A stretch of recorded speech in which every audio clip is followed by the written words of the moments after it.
here in a dream.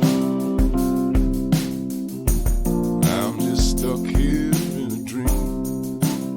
Welcome everyone to this introductory episode of the Guns and Yoga podcast. My name is Wendy Hummel. The idea for this podcast started several years ago, and I'm so excited it's finally happening.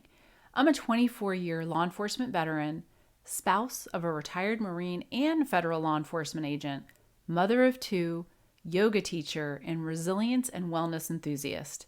Both my personal experiences and those of close friends and coworkers throughout my career have inspired this podcast. The intention with the podcast is to add value, provide support, and share resources by providing a platform for honest conversations with first responders, family members, retirees, and wellness experts. If you tune into the podcast, you will hear the stories of those directly on the front lines, the challenges and difficulties they have faced, the wonderful programs, people, and resources available to support them. When I first had the idea of launching this podcast, I never could have imagined that the weight of this career could have gotten any heavier.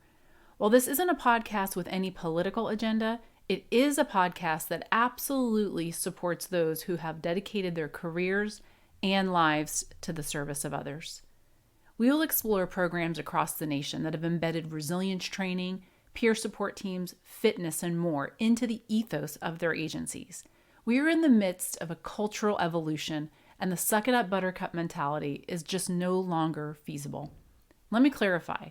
We absolutely do need to suck it up when we're out on a call, interviewing a suspect, etc. But sucking it up throughout the course of a career with no outlet can lead to a whole host of problems.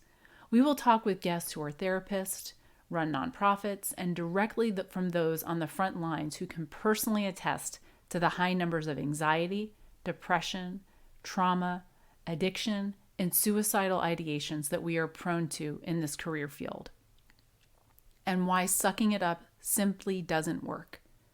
This podcast is a collaborative project, and I definitely couldn't do it alone. My husband, Carl, not only provides unrelenting support and encouragement, but he is the mad technical skills behind this operation. He's pretty creative and even wrote the music for the show. I also want to give a shout out to my brother-in-law in Maine, Mike, for designing the podcast logo. So if you're a cop, working corrections, dispatch, fire, EMS, the prosecutor's office, our last responder friends at the coroner's office and medical examiner's office, and of course our military personnel, or you're a family member or simply just someone who supports this community, we're going to explore all things relevant to first responder mental, physical, social, emotional, and spiritual resilience. Please subscribe today to this podcast, and I really look forward to going on this journey with you.